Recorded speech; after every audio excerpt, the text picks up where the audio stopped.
Hello, my name is Kevin Loftus. I work with ACT, Accelerating Change Together. We're a social enterprise of architects and urbanists and designers, and we're working with the local authority in Donegal and the wider community to develop a regeneration strategy and action plan for Buncrana.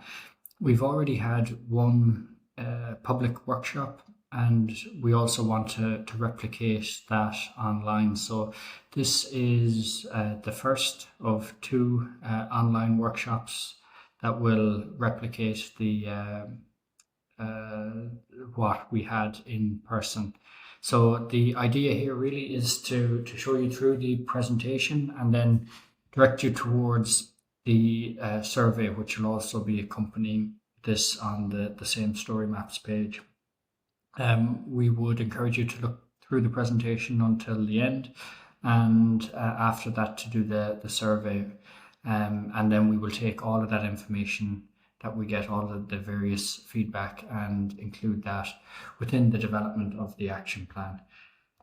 So just to set out, the first presentation is really about understanding the context, to confirm any assumptions we have as a team, to ask any questions, to highlight constraints and opportunities. And really the point here is that we are not in this workshop going to show you any proposals, anything that we think should be in Buncrana, but what we're trying to do is communicate our understanding of the town and hopefully to get your input as to what's working and what's not working within Buncrana and how we can build on the qualities that the town has looking towards the future. So as an introduction, this is a three-part process. The first part, what we call discovery, is really that understanding the context piece. And then, as I said, this is an online version of what was an in-person workshop that was held on the 8th of April. We will be holding subsequent workshops, one in person and one online then again, as we move towards the define phase, which is shaping the strategy and future vision. We will take the feedback that we've got from the initial engagements and use that and the ideas that we get there and then translate those into proposals for Buncrana. We'll then get feedback on those proposals that have, I suppose, come from the community, come from engagement. And then with that feedback, we'll do another round of iteration before moving towards a final delivery report of the strategy, the regeneration strategy and action plan. So to begin, the background understanding, this is really where we start all of our projects. We don't come with any assumptions as to what we think should happen, but we try to understand the place before making any moves. So we've had our own background reading. That's everything from national policy to local action plans. And that helps give us a framing for where we're going to go. So it'll be taking all of this best practice and I suppose through the workshop process and the feedback that we get there, funneling it all in to try and create a shared vision for the town. The project is very much rooted in the principles of Town Centre First. So this is the government's own policy around the regeneration of towns, and it recognises really that the people who have the most insight as to what can work or not work within a town are the people from that town. And because of that, we really engage very much in this co-design process. The objectives of Town Centre First, which we will be aligning the plan to, are set out here. So creating an image for the town. So basically to try and imagine, what do people think of when they think of a certain town? So what do people think of when they think of Ballina, my hometown, or they think of Dungarvan, or they think of Buncrana?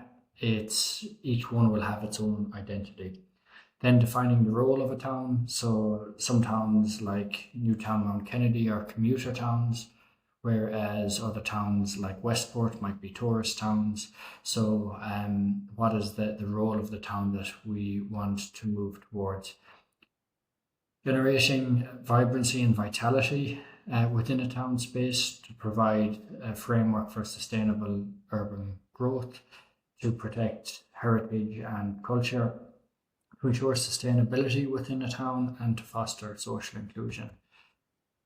So looking at the context, Buncrana sits between Lough Swilly and the hills or mountains behind it. It is the main town on the Inishowen Peninsula and is connected by the R238 into Derry and onto Letterkenny through the N13. So no national road running through Buncrana, but itself being the main settlement with on the peninsula.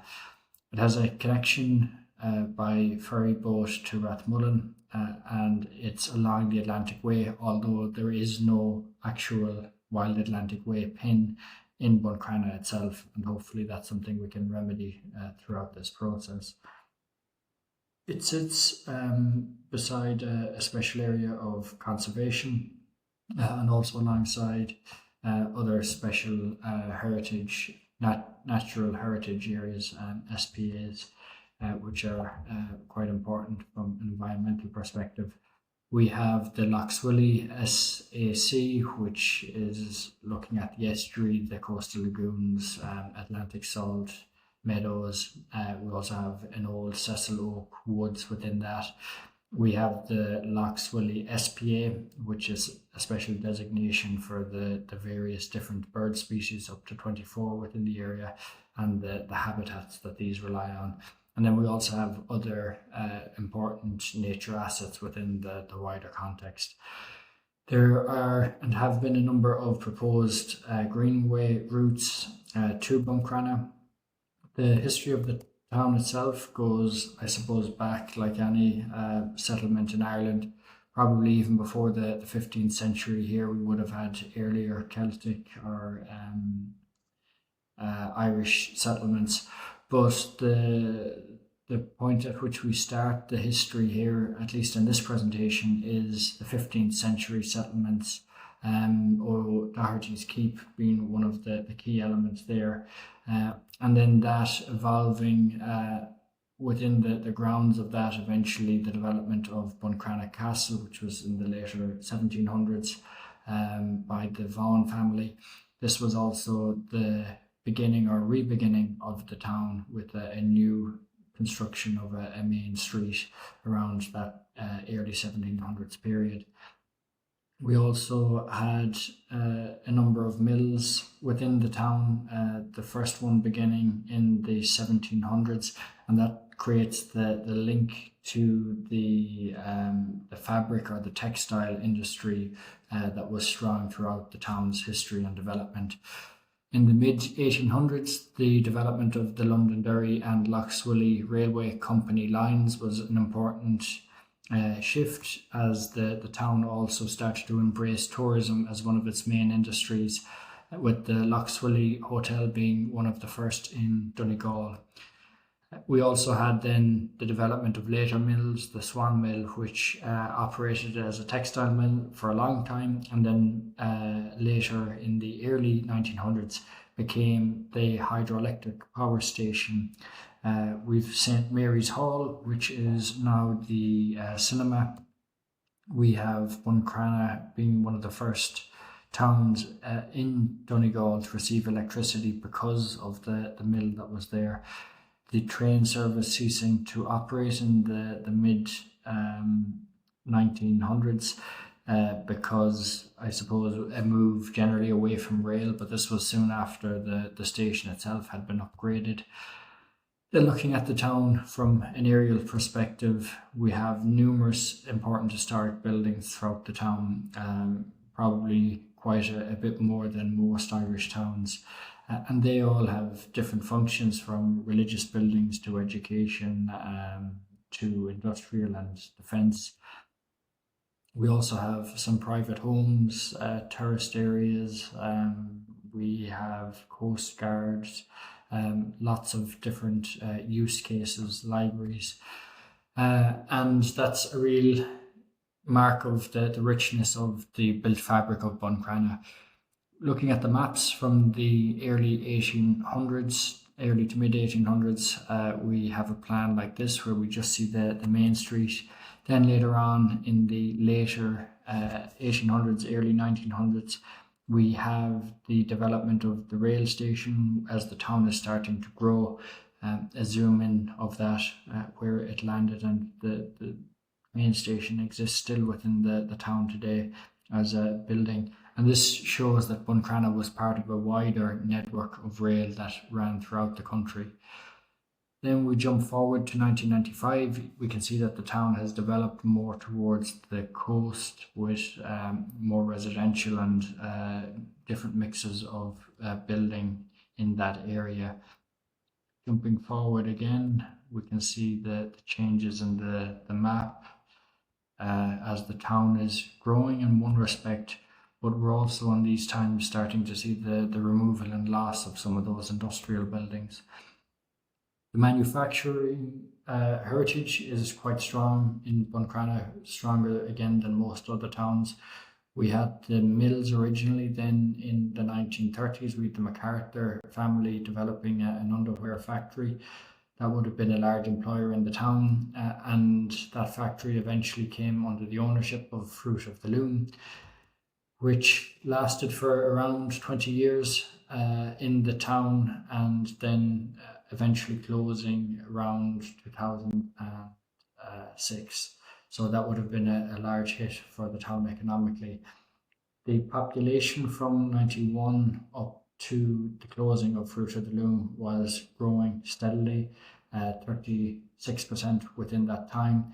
And then even after Fruit of the Loom closed, it continued to grow by another 15% over the next number of years, eventually then leveling off around 2011, where we've seen a fairly stable population point. There's a variety of ways that people move around Buncrana, but by far the most common is using the car, which between passenger and the private motorcycle or motor car, you're looking at around 65% of people, depending on that, compared to a national of around 48%, 52% when combined. What we also see is that Buncrana has a higher percentage of people who walk compared to the national average, a lower percentage of people dependent on public transport or using public transport, and much more people using much more people using cars as passengers compared to the national average, and then the overall comparison with car dependency. In terms of the professions or jobs that people work, it's quite varied, a mix really of everything, with nothing really specifically dominant across the board.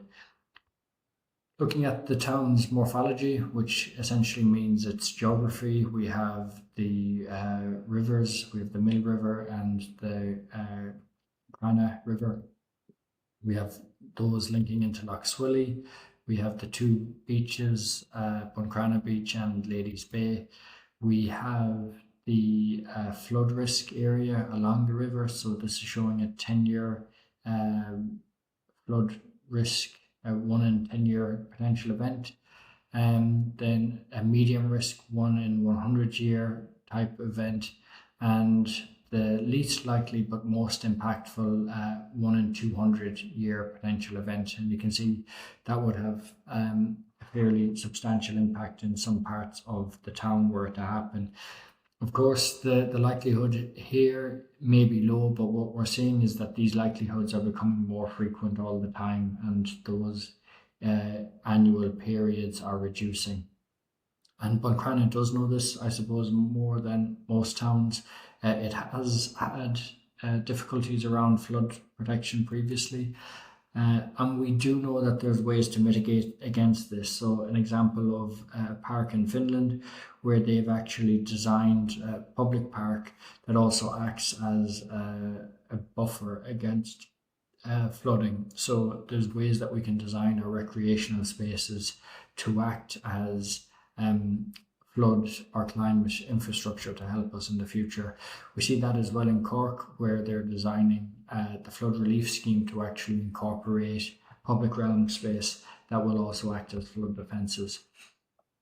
In the town centre itself, we also have strategies that we can use. So this is an example of what's called sustainable urban drainage, where planting is actually used to slow the flow of water that comes from heavy rainfall. So rather than it going straight into a stormwater drain, which might back up and flood a street, there's ways that we can slow that water down, having it absorbed by plants, and then either through evaporation or slowly leaking into the soil, that impact of flooding can be reduced dramatically.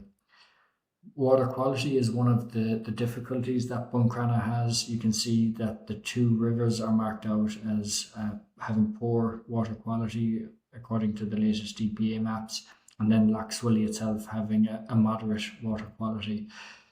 It's with this in mind that we know that restrictions were put on bathing in the water, and this was one of only 2 areas within the country that those restrictions were put in place. So that's a difficulty that has to be overcome. In terms of mobility, we have already mentioned the R238 that goes into town as a two-way, splits into a one-way system, and then leaves again as a two-way system. There are a number of car parks around Buncrana. We have a number of bus routes, 2 in fact, or 3 as I see here. And of those, 2 of them are operated by Donegal, private bus hire, and then we have the local link, which runs a less frequent offering there in terms of public transport. We have some alleyways that link different parts of the town through the centre, and from experience of walking through Buncrana, these are actually quite active and quite well used. And they create a network really of pedestrian infrastructure through the town. We have other trails and walkways which loop the town and actually help to create a sort of overall welcoming walking experience through Buncrana. There is the Wild Atlantic Way, which I've already mentioned. We have proposals for the Buncrana Relief Road, which would move main traffic towards the outside of the town. The town centre itself is very much walkable within 5 minutes. Then within 10 minutes, you're getting more into the suburban areas. 5-minute cycle, you cover really between both rivers, and then within a 10-minute cycle, you're covering a lot of the housing estates on the edge of the town as well. So generally quite walkable and cyclable within a small area, which is a positive thing. We have quite a few schools and buildings as acting as preschools. So we've them marked up here. We have different school developments that are in train. So one of them is the new Scalisagon campus, which is under construction. We also have a plan for the 3 campus project, which looks at bringing a number of schools together into one site. So a question we would have there is, what is the future use of these existing buildings? One of them is linked to a hostel, so maybe that's how that continues on, but what is the future for the other buildings? There are a number of churches that we've marked out here, and other community facilities from football to community employment, libraries, education, and different employment support centres. We have other community developments, so a new clubhouse, we have an enterprise centre, a new leisure centre. And I suppose what else is the question? What else have we not captured within this that we would need to include? There are a number of grocery stores on the end of the main street or close to the main street. We have shops which define the main street and other retailers on the periphery of the town. We've healthcare facilities, bars and restaurants, and overall quite a good mix of support functions for the town. And all of that, again, walkable within 5 or 10 minute time frame. There is a bit of vacancy, particularly in the town centre, but also as part of the larger industrial buildings. Areas that are obviously a challenge, but then also an opportunity in terms of regeneration. There are also historic buildings that are vacant, with particular focus really on the hydroelectric plant or the old Swan Mill as a large opportunity site that could really be a new focal point for Buncrana's regeneration. So a mix of vacant buildings, which again are challenges but also opportunities. In terms of urban analysis, the town's nearly 7,000 people. The footprint of that is marked out here. If we compare that with a similar sized town, Westport has around 6,000 people. You can see that the Westport footprint comfortably fits within the footprint of Buncrana.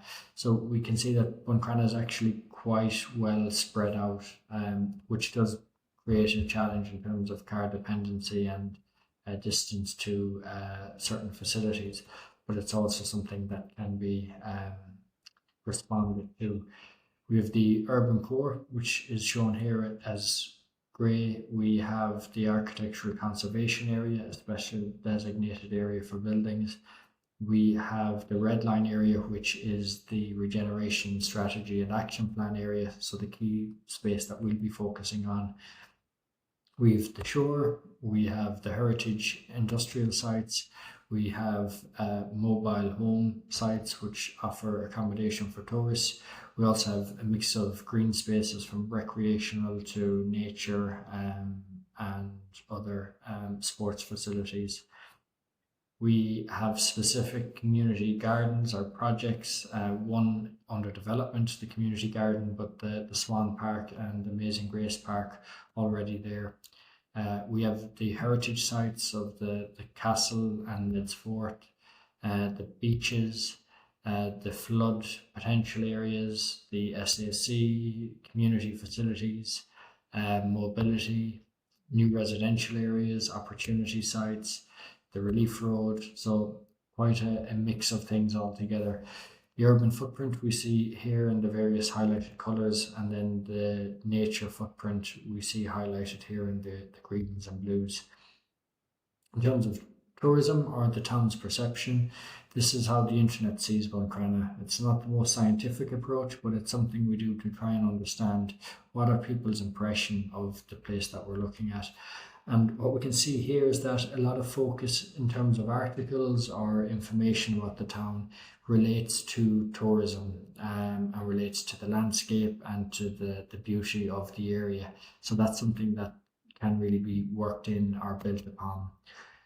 Tourism is an intrinsic part of Buncrana, really from the early days. You can see here where we're looking at the Coast Road, we're looking at Buncrana from the castle, White Strand, Castle Bridge. So these are key elements even back in the early 1900s that were important, and that Castle Avenue route as well. As mentioned also, the tourism was reflected in the infrastructure that we have, Loxwilly Hotel being one of the main ones in the area. And we still have tourism accommodation today, a variety of different forms, and also some proposed under development. And there are attractions for people throughout the town, from the Wild Atlantic Way to some of the tourism facilities, the walks, the nature areas, the heritage buildings. But the water quality is and will remain a challenge really to really maximise the potential that does exist there. We've done a spatial analysis. So this was originally done from Google Earth before we visited Buncrana, but it helps to see what's working and maybe what's a challenge from a spatial position. So as you enter the town, a nice, welcome, friendly signposted area does make a good impression. Then entering the town from the other direction, while the streets themselves are quite nice, we can see that there is quite a defined area around the roundabout, and less so for pedestrian walkers on the edges. Crossings are not so well defined, although there are a few, and in the area for cars versus the area for pedestrians. And also within that, we have unused areas, so sort of islands or edges that could be put to better use. Then, as we look through Main Street, a similar picture. We've space for cars, space for pedestrians, defined streetscape, which is very attractive, and also some greenery in terms of trees. Looking at the main street, from what we understand, it used to be a two-way road, now turned to one-way. And the way it's laid out currently is quite wide from a single lane perspective. So 5.6 meters, where really you could go as small as 3 or 3.2 meters for one carriageway. So if we were able to do that, keeping the exact same arrangement, you would increase the amount of pay space for people on the sidewalk, the public realm. You could go a step further. You could include a cycle lane, which would also encourage active travel through the street.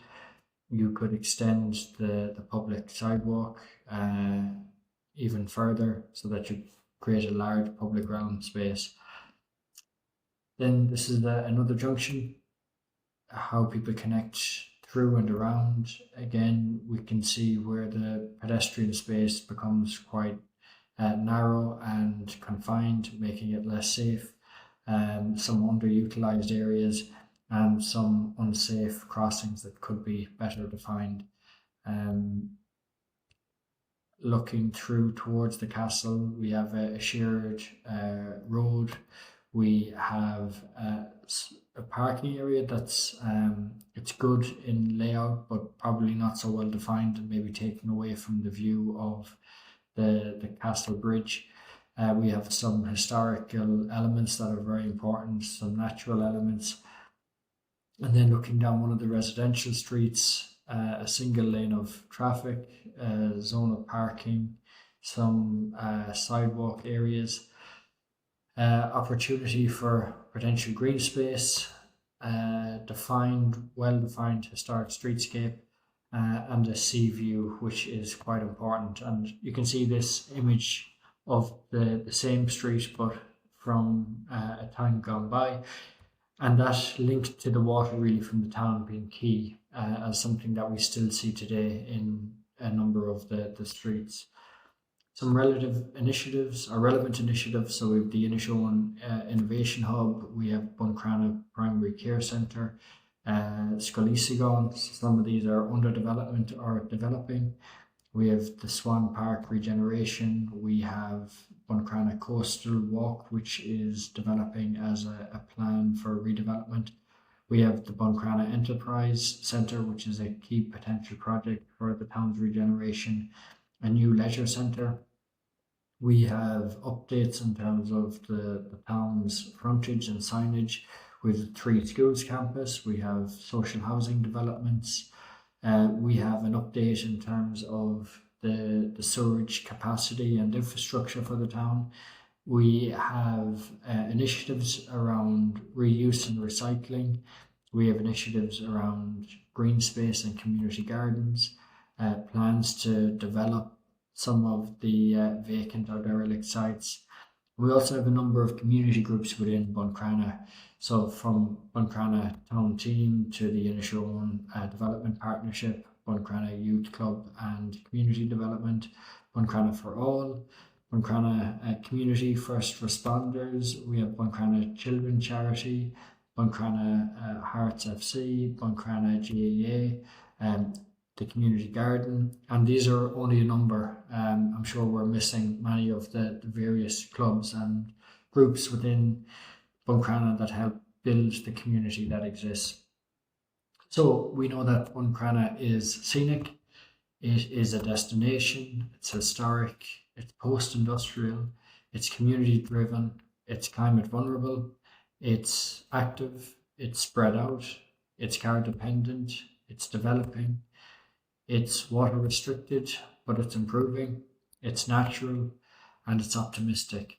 So, with all of that in mind, we can get a sense of the challenges and opportunities for Buncrana, the unique identity of the place, and maybe how that can be used to create a plan for the town's future. And thinking with all of that, how can we celebrate Buncrana's historic fabric? How can we increase walking and cycling?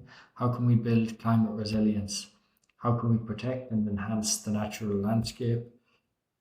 How can we enhance the visitor experience? How can we best use the industrial heritage? How can we enhance the public realm? How can we increase opportunities to work, live, and play in Buncrana? And to set some blue sky thinking out, and to try and to have the creative juices flowing, some blue sky ideas. So what if the urban area of Buncrana continued to expand? Or what if natural areas increased? What if we extended natural corridors that already exist? And if public space provided flood resilience? What if pedestrians and cyclists were prioritised? What if we could reinforce the town's core with the water shore?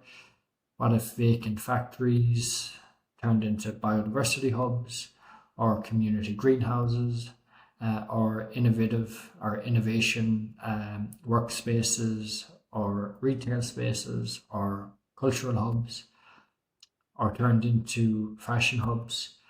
What if vacant historic buildings turned into resources?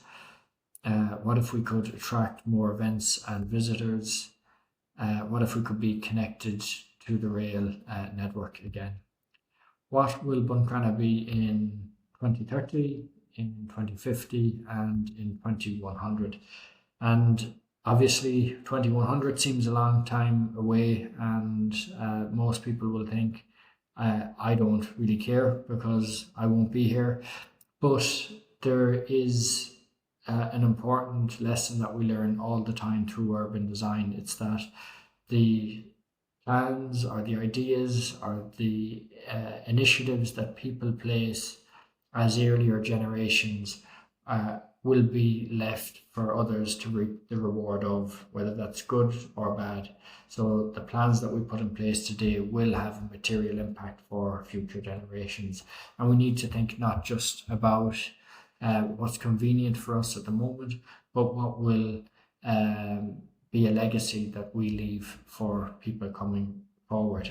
And this action plan and regeneration strategy is an opportunity to put some of those positive initiatives in place. So I will leave you at that. Please now have a look at the survey and try and answer as many questions as you can.